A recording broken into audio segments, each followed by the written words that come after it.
Good morning, everyone. We're continuing here in the CHOFETZ CHAIM on the laws of Lashon Hara. We finished Baruch Hashem the Hagdama, his introduction. Now comes the Pesicha, which is the opening paragraph, the opening chapter to the book, and it's called Pesicha Lehilchas Lashon Hara Rechilas. This is the Pesicha, the opening to the laws of Lashon Hara, gossip, evil speech, or Rechilas and tail-bearing, which throughout the course of the Sefer we will see the difference between those two prohibitions. And he writes, Be'avas Hashem Yizbarach es Amo Yisrael, because of Hashem's tremendous love for the Jewish people.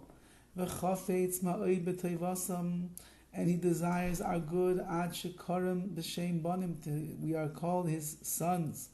V'chelik Hashem v'nachala, we're a portion of Hashem, we're his inheritance, he loves us so much. V'kam v'shemais chavivin ha'morin al goydel avosal Yisrael, so many names HaKadosh Baruch has given us and spoken about us to show the great love that he has. Like it says, Ahavti eschem Amar Hashem, I've loved you, says Hashem. Lefikach herchika mikol amidas ra'is. Therefore, since that HaKadosh Baruch Hu loves us so much, and he wants only what is best for us, therefore he has distanced us from all the bad character traits, ubefrat mi lashon hara rechilas, and specifically, he is trying to keep us away from lashon hara and rechilas and tail-bearing. Ki umevi as b'nei adam li deriv u'matzah, because when a person speaks lashon hara, it brings them to arguments and fights and dissension with other Jews. V'kama pa'amim yuchal lavai mizeh lidei shvichas damim, and sometimes lashon hara can even bring to shvichas damim, to murder. Like the Rambam himself writes, even if you don't get lashes for transgressing this prohibition, the sin is very great. And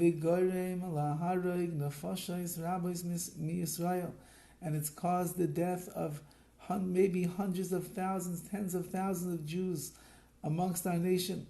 And therefore, the next verse that comes after is, do not stand idly by on the blood of your friend.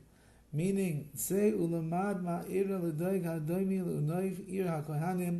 and he brings proofs from two places in Tanakh where there was great lashon hara that was spoken, and it led to murder and disaster amongst Klal Yisrael. So therefore, you cannot stand on the blood of your friend by speaking lashon hara. You never know what you might bring to the world. There are many other terrible things that will happen as a result of this lowly trait. The main sin of the Nachash, of the original serpent, who convinced Chava to eat from the tree of knowledge of good and evil, it came about through lashon hara, because it says in the Midrash, Shediber lashon hara ala Kadosh Baruch Hu, the Nachash, the snake, spoke lashon hara about Hashem. Shama, like it says, Mina ilan hazeh achal ubaras ha'olam. He told Chava that Hashem ate from this tree and he created the world. V'yal yidei zeh pita es Chava. Through this he seduced Chava. Kamasham v'chazal, like it says, Bo nachash al Chava v'hito ba'zuma harishigam gilarayis. The Nachash came, he actually had, it sounds like over here from the Gemara, he had relations with Chava and he injected inside of her Zuama, the spirit of impurity. So you see that what? The lashon hara that he spoke about Hashem, which seduced Chava, which brought them to relations, was ended up bringing her to Zuama, to this impurity, all came from lashon hara. It also brought death to the world. Adam and Chava, they were decreed that they're going to die as a result of eating from this tree. So they brought murder to the world. And furthermore, it caused Adam and Chava, the first two pure people of this world, to transgress the will of Hashem. And therefore someone who speaks lashon hara, they're holding on to a trait that destroyed the creation of the world. You don't have to look much farther, says the CHOFETZ, to see how detrimental lashon hara is. Just look at the beginning of creation. 6 days the world was created, the seventh day getting ready for Shabbos. The world should have remained in a state of perfection.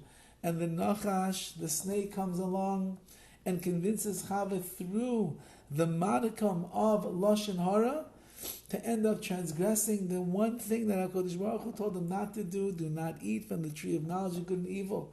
And therefore, Lashon Hara, in its very inception and form, is the reason that the entire creation was destroyed. Do you need much more than that, says the CHOFETZ Chaim, to encourage ourselves to not speak Lashon Hara? And if it's too hard not to speak, at least we have to make the efforts to learn the halachas properly so that we'll know how to guard our tongues from speaking gossip and evil speech. Have a wonderful day.